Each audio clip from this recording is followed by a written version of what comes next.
Minha gente, o cuidado com as nossas crianças tem que ser diário. Mas esse é mês que a campanha Maio Laranja chama atenção para a proteção contra abusos e exploração infanto-juvenil. Lara Linhares traz agora as informações e a gente confere juntos. É ao vivo, então vamos lá. Brilhando no telão. Bom dia pra você. Espera aí, Lara. Brilhando no telão do QVP, com beleza e talento na informação, chega Lara Linhares para a informação. Bom dia, Lara.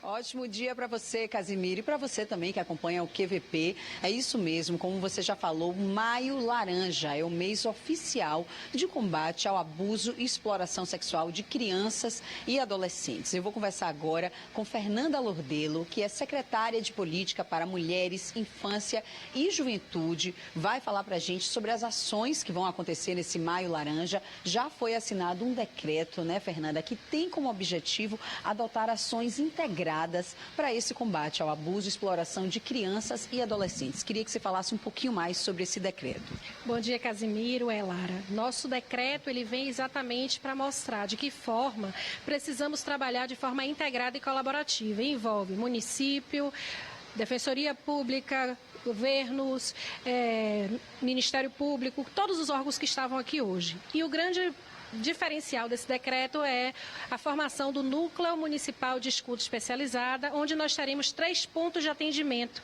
a crianças e adolescentes, testemunhas da violência ou que sofreram violência. Essas crianças serão escutadas e a gente pretende diminuir o marco nacional, que essa criança, quando sofre violência, é escutada até 8 vezes, mas com esses espaços nós queremos diminuir nessa articulação total até 3 vezes no máximo.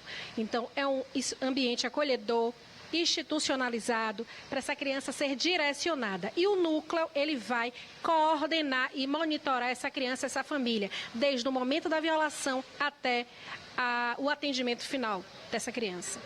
Muito interessante, secretária. Denilson Mota está mostrando para vocês nas imagens onde vai funcionar uma dessas salas de escutas. Até o final do mês, Casimiro, vão ser 3 em Salvador. A gente está aqui no bairro de Pernambués, onde já está funcionando, né, uma dessas salas de escuta. Secretária, eu sei também que dos objetivos é criar uma rede de proteção, uma rede capacitada, não é isso? Porque existe um provérbio africano que fala que para educar uma criança é necessário toda uma aldeia. Então, a gente sabe que é preciso de pessoas que estejam empenhadas nessa função de serem capacitadas para proteger nossas crianças e adolescentes. Isso, Lara. A rede, ela existe. O que a gente precisava era construir fluxos que não revitimizem essa criança. Porque imagine, ele já sofre a violência e cada espaço que ele for atendido por conta dessa violência, ele vai contar a mesma história, reviver essa violência. Esses espaços são criados para cortar isso, para efetivamente ele ter uma atenção integral por toda a rede de proteção integral da criança e adolescente, sem a revitimização. Casimiro tem uma pergunta para fazer para a gente no estúdio. Pode fazer, Casé, que eu vou pai, transmitir. O responsável pela criança que suspeita que o filho esteja sendo vítima de algum tipo de abuso, pode procurar esse serviço ou só se o crime vier a ser realmente comprovado? Casimiro pergunta, o pai e a mãe, o responsável que suspeita que a criança possa ser vítima de um abuso, ele pode procurar esse serviço agora, o núcleo, ou apenas quando for realmente constatado, quando tiver a confirmação que essa criança sofreu um abuso? Não precisa aguardar a confirmação. A identificação de uma possível violência já é um ponto de alerta para a rede de proteção. Então, pode se direcionar, pode acionar o núcleo municipal e nós precisamos compreender que é efetivamente esse olhar preventivo que faz com que violações não aconteçam. A gente não quer trabalhar apenas com a violência já instaurada, mas sim com a prevenção. Secretária, a gente está falando de um mês aí que é oficial para o combate ao abuso, à exploração infanto-juvenil, mas a gente sabe que essas ações devem acontecer ao longo de todo o ano. Inclusive, antes da gente entrar ao vivo, você me informou que isso também está estabelecido nesse decreto, não é? Exatamente. O combate à violência e exploração sexual infanto-juvenil é um trabalho para todos os dias do ano. Assim como mulher não é só o mês de março nem agosto, criança sofre violência o ano todo. E sendo a Bahia o 4º estado com maior violação, nós temos que ter esse cuidado. Só perdemos para São Paulo, Rio de Janeiro e Minas Gerais. Então a gente tem que sair desse mapa trágico e buscar formas como as centrais de escuta que vão nos apoiar aí na identificação e no trabalho preventivo dessas violências. ferramentas, né? Fernanda Lordelo é secretária de Política para Mulheres, Infância e Juventude. Pode falar, Cazê. Pronto, eu vou voltar à questão das mães, pais em casa, muitas aí assistindo, graças à nossa credibilidade do programa, podem estar suspeitando de alguma coisa com relação aos filhos, às suas crianças.